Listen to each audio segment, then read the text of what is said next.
Olá a todos, nós estamos aqui no ASH 2023. Eu sou o Dr. André Marinato, médico hematologista do Rio Grande do Sul, e aqui do meu lado o Dr. Guilherme Perini, médico do Hospital Albert Einstein, hematologista. E nós vamos conversar um pouco hoje sobre o cenário do linfoma difuso de grandes células B após 2 linhas de tratamento, trazendo alguns dados do cenário dessa patologia e dos tratamentos disponíveis e um pouco de farmacoeconomia das novas tecnologias que nós temos hoje disponíveis. Guilherme. Oi, André, tudo bem? Prazer estar aqui com você em San Diego. Esse é um cenário muito desafiador, né? Então, a gente tem dados históricos que esse paciente com linfoma difuso que falha 2 linhas tem um prognóstico muito reservado. Talvez o maior estudo que a gente tenha desse é, inclusive, um estudo que serviu de base para esse abstract que a gente vai estar comentando, que é o Scholar One. Ele viu que grande parte desses pacientes tem um prognóstico muito ruim.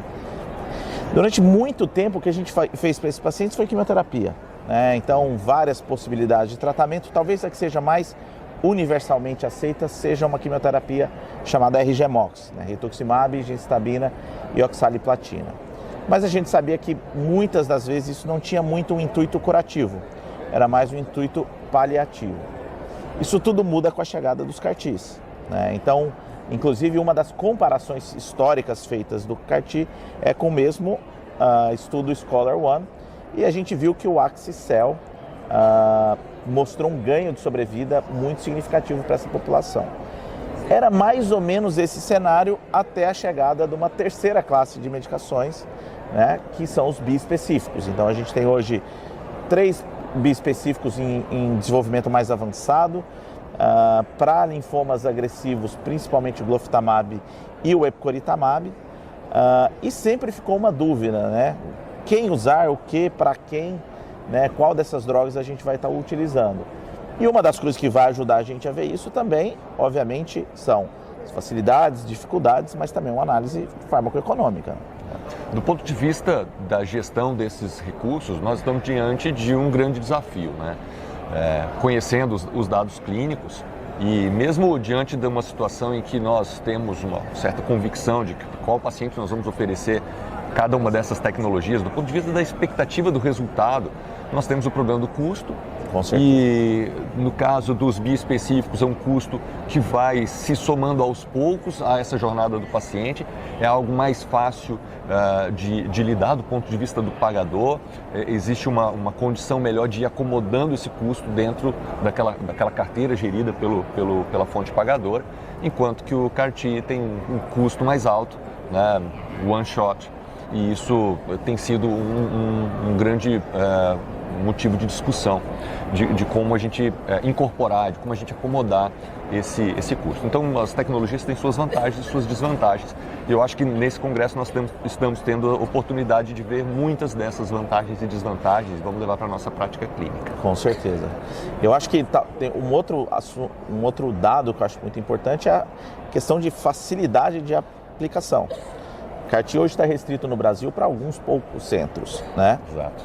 A gente está falando de um país continental em que muitas das vezes esse deslocamento também tem um custo e tem suas desvantagens. Então, uma das coisas que chama atenção antes da gente entrar nos dados puramente econômicos é isso, né? A gente tem aí 2 classes diferentes, abordagens diferentes, como você falou, uma é one shot, a outra é contínua, mas a gente tem que pensar também na nossa realidade e, como você bem falou, o quanto que isso muda a jornada do paciente com linfoma recaído refratário, né? Então, a gente falou de uma jornada que era muito ruim, que agora tem resultados muito melhores, mas a gente precisa adequar isso também à nossa realidade. É encantadora a ideia de fazer um tratamento único e que vai levar uma parte desses pacientes a ter um grande platô e provavelmente uma parte deles, inclusive, ficar curado, né? Sem dúvida nenhuma. Mas, infelizmente, tem todas as dificuldades para a gente conseguir chegar nisso aí. E, por outro lado, a gente vê uma vantagem em poder ir administrando uma medicação que, caso ela esteja realmente beneficiando o paciente, você continua. E caso a gente perceba que não está beneficiando o paciente, você pode tirar a medicação a tempo. Com certeza. Então, dentro de um cenário americano, afinal nós não temos custo do epcoritamab no Brasil, então foi feita uma análise que tem uma peculiaridade que é uma crítica ao estudo de ser uma comparação não ancorada entre as tecnologias, mas eu entendo que é o melhor que pode ser feito hoje e me parece que esse estudo foi muito bem conduzido do ponto de vista de criar os parâmetros farmacoeconômicos, né? Então, quais foram as conclusões desse estudo? Comparando o epcoritamab com o RGMOX, e os dados do RGMOX vieram do Scholar One, né?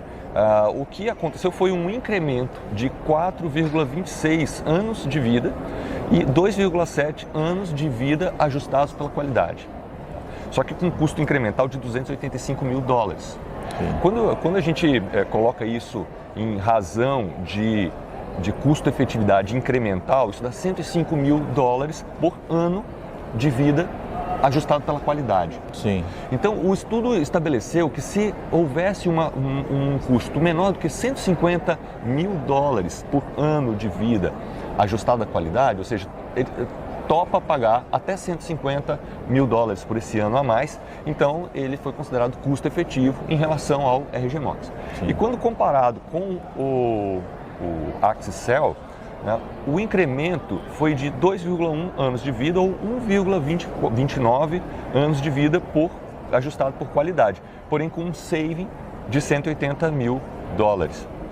Então, foi considerado custo efetivo em comparação com o epcoritamab, foi considerado custo efetivo em relação às outras duas tecnologias, né, com parâmetros completamente diferentes, por motivos diferentes, um porque realmente economiza dinheiro e outro porque está dentro de parâmetros que, para o investigador e para a realidade americana, eles entenderam que eles topam pagar até esse valor a mais pelo ganho de qualidade de vida e de tempo de vida. Não, isso é super importante, né? Porque aqui não é uma comparação entre a eficácia, né? É óbvio, a gente sabe que a eficácia comparado com quimioterapia vai ser muito superior. A gente sabe também que os dados de Axicel, de CAR-T, eles são mais maduros, né? Então a gente tem um follow-up mais longo, a gente consegue ter uma maior previsibilidade. Mas nesta análise de anos ajustados por qualidade de vida, isso foi muito importante, né?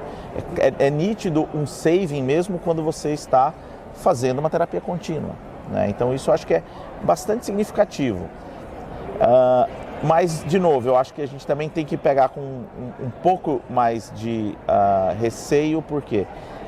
Porque a gente tem também a questão do follow-up. Eu acho que o follow-up vai ser bastante importante para a gente ver se esses pacientes continuam tendo esse benefício, não só clínico, mas também farmacoeconômico. Exatamente. Temos que amadurecer muito esses dados ainda. Com certeza. E lembrar que grande parte dessas medicações estão vindo para linhas mais novas, né? Então, nos Estados Unidos, por exemplo, o Axicel já é aprovado em segunda linha.